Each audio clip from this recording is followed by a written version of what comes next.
शुरू कर दिया। तेजस और सारस के अलावा एक और ऐसा एयरक्राफ्ट एनएल ने 20 सालों पहले डिजाइन और डेवलप करना शुरू कर दिया था, जिसके बारे में कई सालों तक कोई भी अपडेट सामने नहीं आया।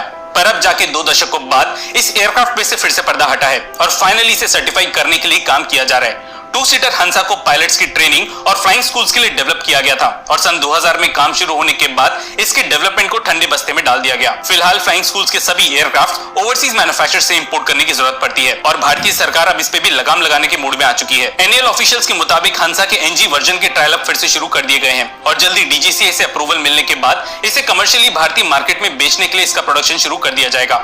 वैसे आपकी जानकारी के लिए बता दें कि अभी तक हंसा की 14 यूनिट्स मैन्युफैक्चर की गई हैं। इस प्रोजेक्ट को इसलिए भी बीच में रोकना पड़ा क्योंकि भारतीय फ्लाइंग स्कूल्स ने स्वदेशी ट्रेनर एयरक्राफ्ट की जगह इंपोर्टेड सेस्ना एयरक्राफ्ट का इस्तेमाल करना ज्यादा बेहतर समझा। आपको बता दें कि स्वदेशी एयरक्राफ्ट में इंपोर्टेड ऑस्टिन रोटेक्स इंजन का इस्तेमाल किया जाता है और ये एविएशन फ्यूल के अलावा मोटर गैसोलीन और अनलेडेड पेट्रोल से चल पाने में सक्षम है।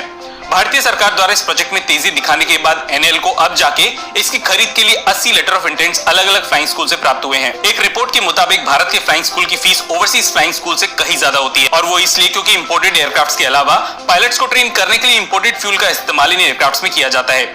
इस कॉस्ट को अब इसलिए भी कम किया जा सकेगा क्योंकि हाल ही में भारत ने स्वदेशी जेट फ्यूल बना के तैयार कर लिया है। इसके अलावा अगर इंपोर्टेड एयरक्राफ्ट की बजाय सस्ते स्वदेशी एयरक्राफ्ट का इस्तेमाल ऐसे फ्लाइंग स्कूल्स करना शुरू कर देते हैं तो इससे भी पायलट ट्रेनिंग कॉस्ट कई गुना कम की जा सकती है। थोड़ी देर पहले हमने आपको इस एयरक्राफ्ट में इस्तेमाल होने वाले इंपोर्टेड इंजन के बारे में बताया था, लेकिन इसमें भी स्वदेशीकरण लाने के लिए डीआरडीओ की तरफ से काफी बड़ी अपडेट सामने आ रही है। लेकिन आगे बढ़ने से पहले test based job platform Relevel के बारे में जान लेते हैं, जिसके थ्रू आप जियो, एयरटेल, टाटा और क्रेडिट जैसे 800 से ज्यादा टॉप कंपनीज में अपनी स्किल्स के बेसिस पे ड्रीम जॉब हासिल कर सकते हैं। पिछले 1 साल में 80 करोड़ वर्थ की जॉब्स रीलेवल के थ्रू 1300 से ज्यादा कैंडिडेट्स हासिल कर चुके हैं। इनमें एक्सपीरियंस और फ्रेशर कैंडिडेट्स भी शामिल हैं। ऐसा ही एक एग्जांपल मोहित मंगमानी का है, जिन्होंने रीलेवल बाय अनअकैडमी की मदद से सिविल इंजीनियरिंग से बिजनेस एनालिटिक्स में अपना डोमेन बदला और आज Lentra.ai में एक अच्छे पैकेज पे जॉब कर रहे हैं। आप भी अपनी स्किल्स के बेसिस पे केवल एक टेस्ट क्लियर करने के बाद 11 डोमेन की टॉप हायरिंग कंपनीज में आसानी से 15 दिनों के अंदर जॉब हासिल कर सकते हैं।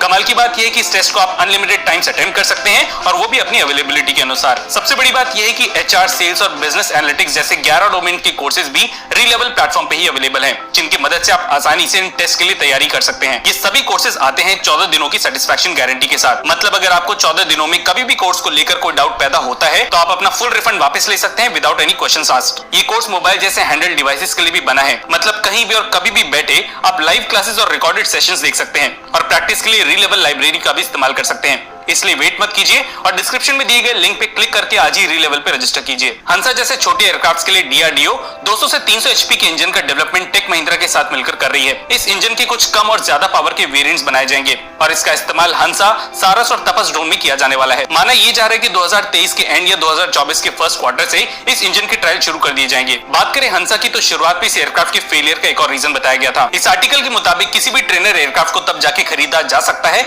जब वो एयरक्राफ्ट 2 स्टॉपेजेस के साथ 300 नॉटिकल माइल्स कवर कर पाने में सक्षम हो। उस टाइम पे रिक्वायरमेंट हंसा पूरी नहीं कर पाया था, लेकिन इसका नया वर्जन अब जाके फ्लाइंग स्कूल्स के सभी पैरामीटर्स पूरा कर सकता है। हर ट्रेनर एयरक्राफ्ट को 12 सालों बाद ओवरहॉल किया जाता है, जिसमें इंजन और प्रोपेलर्स के अलावा कुछ क्रिटिकल पार्ट्स को रिप्लेस करना काफी जरूरी होता है। अच्छी बात यह है कि हंसा के पार्ट्स और कंपोनेंट्स आसानी से एनएल सप्लाई कर सकती है और इसकी पूरी ओवरहॉलिंग बिना किसी देरी के बड़ी ही आसानी से की जा सकती है। दिक्कत यह है कि अभी भी छोटे एयरक्राफ्ट के लिए कोई भी प्राइवेट सेक्टर कंपनी आगे नहीं आई है और न ही ऐसे छोटे इंजन को डिजाइन और मैन्युफैक्चर करने के लिए कोई बड़ा डेवलपमेंट देखा गया है। हंसा को एक बेहतरीन शुरुआत माना जा सकता है, लेकिन तब जब इंडिजनाइजेशन को इतना बढ़ा दिया जाए कि मेंटेनेंस के लिए इंपोर्टेड कंपोनेंट्स पे डिपेंडेंट ना रहना पड़े। MII कमेंट सेक्शन में लिख के आप अपना सपोर्ट हमारी मेक इन इंडिया की मुहिम के लिए दिखा सकते हैं और वीडियो को लाइक भी कर सकते हैं अगर कंटेंट पसंद आया है। धन्यवाद। जय हिंद।